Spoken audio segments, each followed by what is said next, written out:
My name is BJ Cure. I'm a structural and earthquake engineer in the Portland, Oregon area, and I wanted to make a video about using the coronavirus as an excuse to prepare more for earthquakes or whatever. So I am totally not into living in fear. I think if you're like me, the coronavirus thing I didn't even think was that big of a deal until, I don't know, a couple weeks ago maybe. And even now, I know it's not going to be the end of the world. It's just a possible disruption. And it got me thinking more about my preparedness. And, most of us are just really unprepared, to be maybe out of power for a long time or without services. And so, life distracts us. I think most of us know that we should be prepared. In my case, there were some personal things that I've gone through. I've had some health issues. And about 3 years ago, I stored up a month worth of food for our entire family of 6. Anyway, basically that food has been, it's got some major gaps in it, I'll say that. So, you look at our garage, it's pretty messy. We live in a pretty normal, I think, garage. I've actually cleaned it up just a little bit, so it's actually quite messy. You could probably make a case for decluttering your garage and your house before you prepare significantly, but I just really wanted to kind of move forward with some preparedness actions. It just makes me feel better about things. So, the coronavirus, I think, preparedness with earthquakes, viruses, whatever, they overlap quite a bit. And in the case of the Cascadia earthquake, which I talk about a lot, the odds of that happening, or the odds of a significant earthquake affecting Portland in the next 50 years, somewhere around 15 to 20%. Which is not super high, but it's definitely not insignificant. And you add so many other things that could happen. We got even just natural disasters alone. There was a huge windstorm in 1962 called the Columbus Day Storm that was the biggest economic disaster in in Oregon history. That knocked power out for a long time.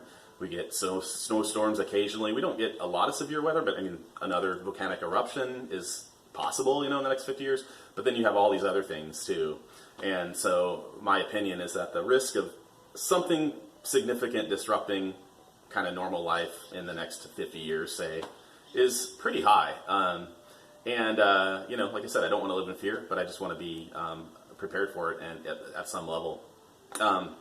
So in our case, like I said, most preparedness overlaps.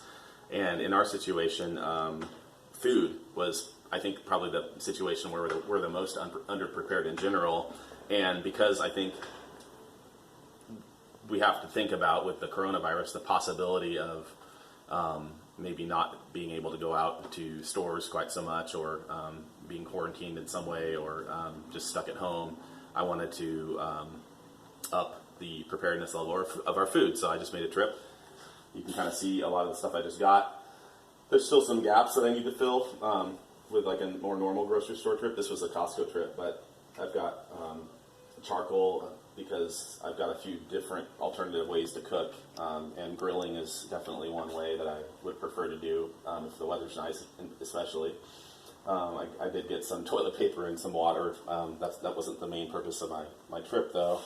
What I did, I just want to talk about it a little bit. I'm not really a fan of eating powder, eating weird dehydrated food and feeling like I'm surviving an apocalypse or something. So when the power goes out in our home, my intention is to eat well, and feed the kids and stuff, meals they like that are relatively healthy, so we can be thriving. But I also want the meals to be fairly easy.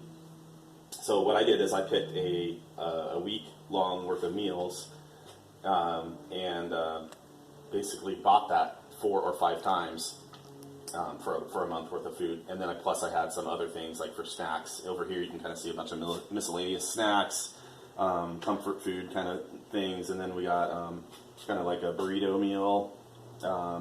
There's a lot of stuff that's not here, but I'm going to freeze the cheese. I've actually tried that before. It works pretty well, freezing cheese, and then taking it out whenever you want to use it. Tuna noodle casserole, something along those lines. Here's just breakfast stuff. Here's stuff for spaghetti. I got some canned chili. There's actually some soups I wanted to buy. Costco didn't have the soups I want.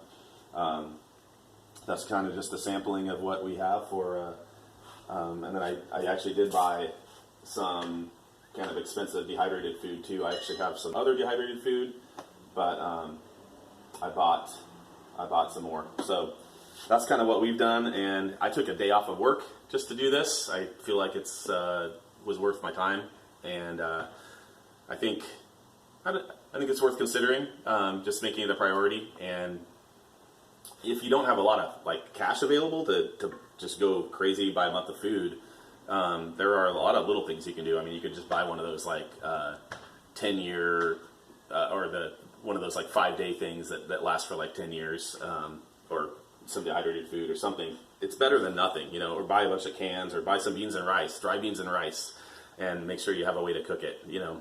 So anyway, thanks for watching. I just thought I'd share kind of my experience today.